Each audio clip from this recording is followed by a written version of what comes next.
I believe storytelling and creativity is undervalued in scientific research, and more importantly, the communication of scientific research. You can spread the impacts of research simply by telling a story.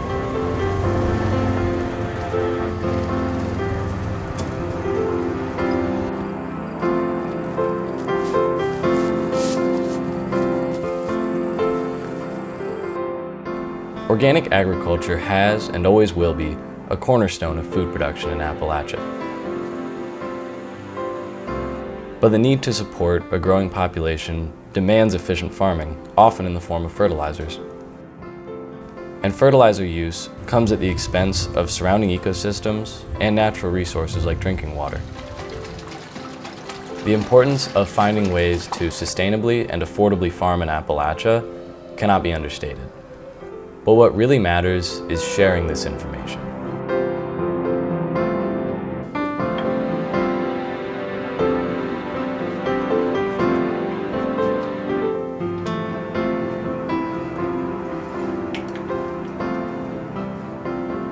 How do you hook an audience? I think with farming, you have, all of your senses are engaged. You walk into a garden and you're struck by the sight. You're led in, and then maybe there's a smell. You wonder where that's coming from, and all the time you're listening to, the birds sing. You're listening to leaves rustle, and it's in stereo. You turn your head and things change, and so the farm is kind of a story in itself. Another type of sustainable agriculture is the storytelling. And the story is like, a lot of people have lost their agricultural roots, but might want to create new roots, try to guess at what your ancestors had done. You pick up what other people have done in order to reclaim or rebuild that culture. To reduce fertilizer use, while preserving agricultural benefits, this thesis explored compost tea.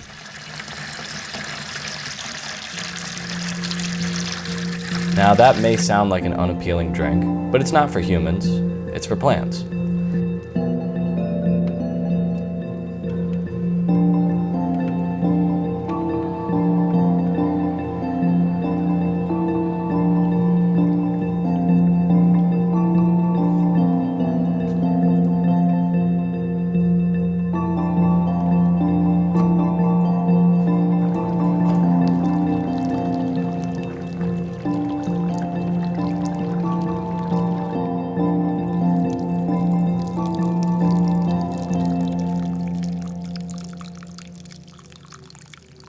The nutrient and microbe-rich solution aids plant growth and health. Using peas, radishes, and Swiss chard, growth was measured between treatment groups. The first treatment group was given industry standard fertilizer. The second, compost tea.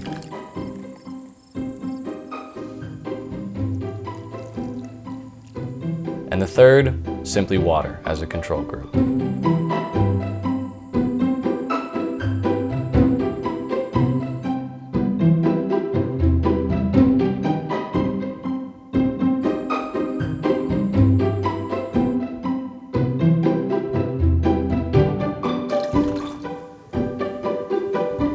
These plants were treated once every 2 weeks for 45 days.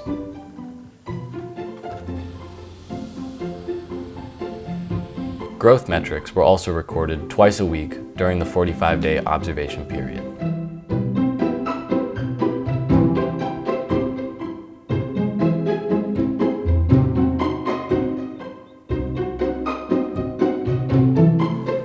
You can reach a broader audience, and more importantly, you can reach an audience that is directly impacted by your research if you communicate it differently.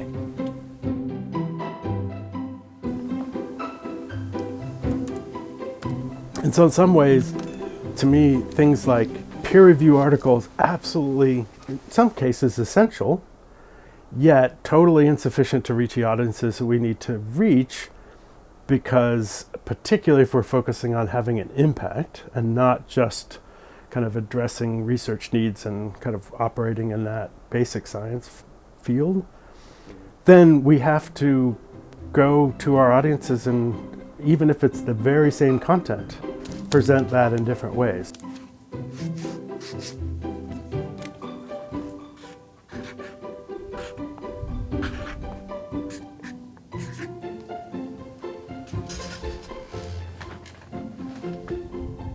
So storytelling with a purpose, where there's a protagonist, and that may be a person, that may be ice, fantastic movie, Chasing Ice, about the loss of ice at the poles. The ice is the protagonist, right? There's a story arc, there's adversity, and you overcome it, and hopefully you have some ways forward, right?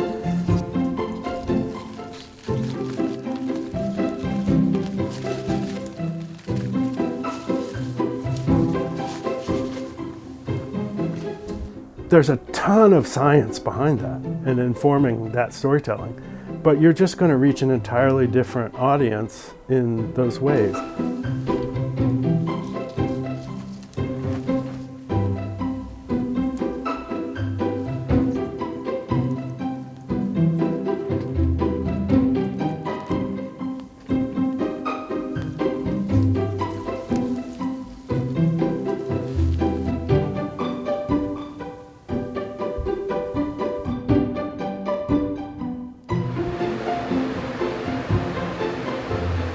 The more mundane but still really important challenge is that scientists are often not very good at talking beyond their peers.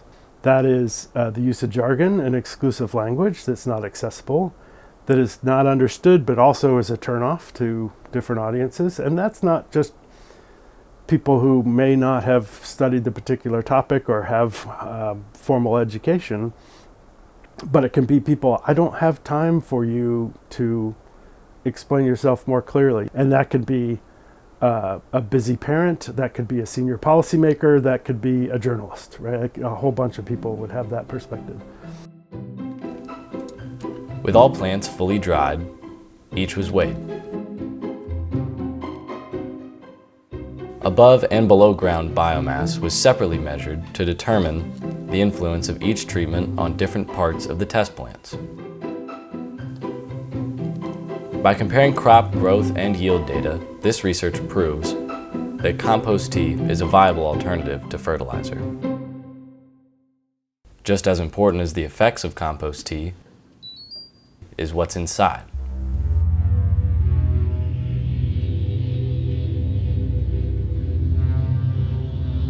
Measuring chemical properties of the compost tea can help explain its impacts on plant growth.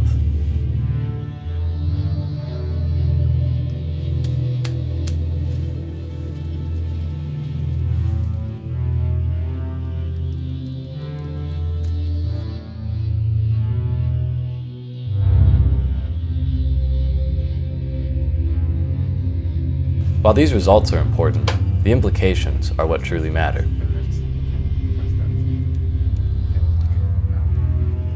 Compost tea as this suitable alternative to fertilizer is not only equally impactful on plants, but also less expensive.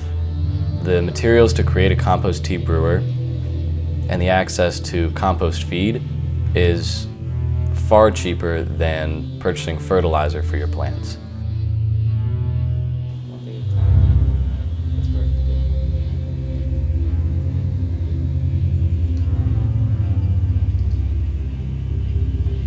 And this is a big deal, especially in Appalachian agriculture, because a circular economy and a circular system is very important to sustainably farming. And what that means is that materials and money stay inside the system.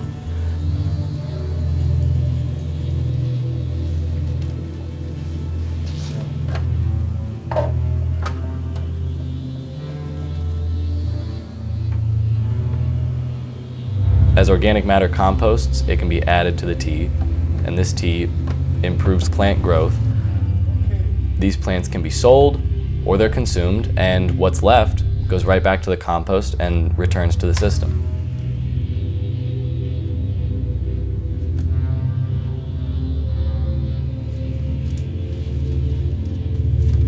And it can be difficult to find funding for organic agriculture in Appalachia. And so compost tea helps minimize cost while still maximizing output from your crops.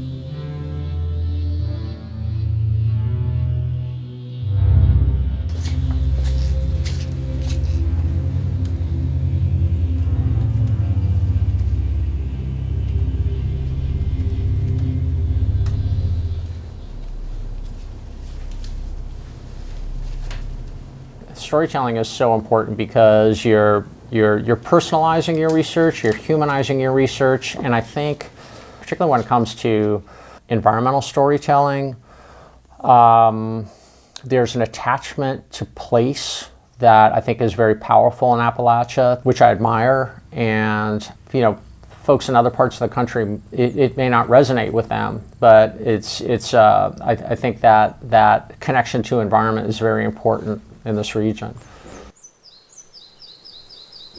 Yeah, I think there's probably a lot of hidden history that can be discovered by visiting small farms and individuals growing different things and hearing their stories. And there's so many different ways to grow things. I think there's so many different insights that you could find from people, as they open up, and people that have been growing things on their property for 50, 70 years, and have been growing things like their grandparents have been growing things, and be curious to hear more stories like that. The more we can put names on things and record them and figure out how to hook people in, just from reading or from a video, the more that those practices can continue and evolve. The area that we live in, Appalachia, there's so much baggage that goes along with that term. A lot of sort of insider, outsider perspective. So lots of suspicion of outsiders. You have to think about who are the trusted messengers in these different communities you're trying to reach and working with them. And that requires handing over autonomy, the information, control of the narrative, where it's going. So I think when you're doing research, particularly in Appalachia, being able to connect with people and tell stories, you dispel some of those myths. So I think at the heart of it, the challenges we face today around the environment and the broader social and economic connections are challenges that are by definition multidimensional and don't have solutions that fall within a given discipline, topic, or sector. And so if we are serious about tackling these challenges and having the array of perspectives, tools, experiences to tackle them, then we really do have to work as a committee, build teams, find a coalition of expertise and experiences to tackle them. It's not that disciplinary focus and depth, we'll call it positively, going deep in a particular area with a particular set of tools isn't valuable. It's hugely valuable.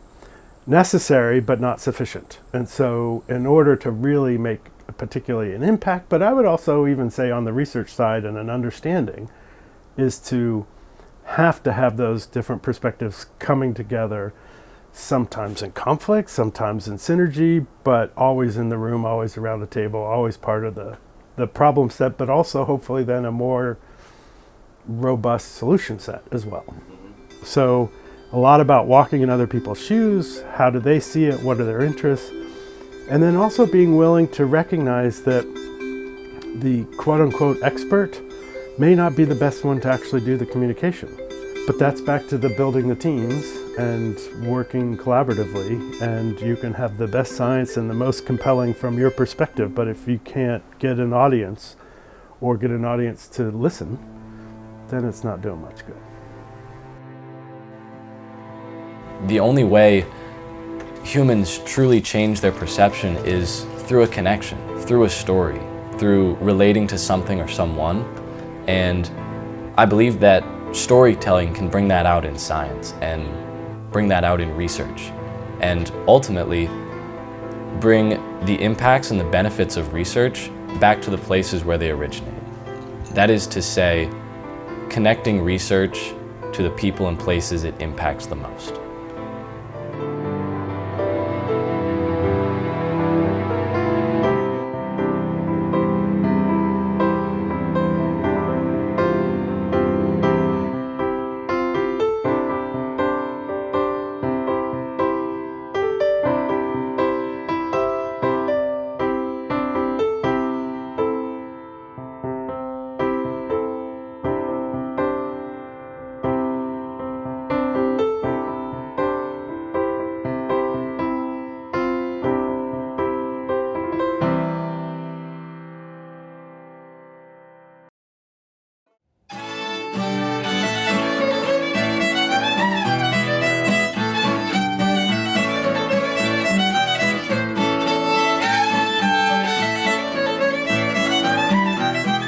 Compost tea performing comparably. Compost tea comparing. Compost tea. Probably have some seeds in my pocket. I just brought this in because I used to teach in this. So I'm here with Professor Longhair and you're like Joe Burrow. I'll try not to wildly gesticulate and get out of. You have like depth. Okay, out of picture. Okay. Compost tea performed comparably. Compost tea compared. Compost tea.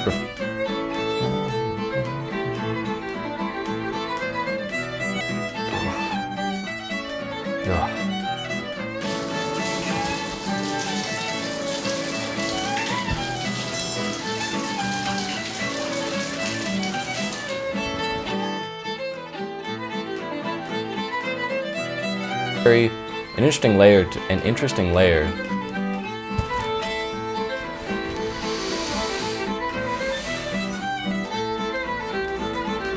All right, call it good.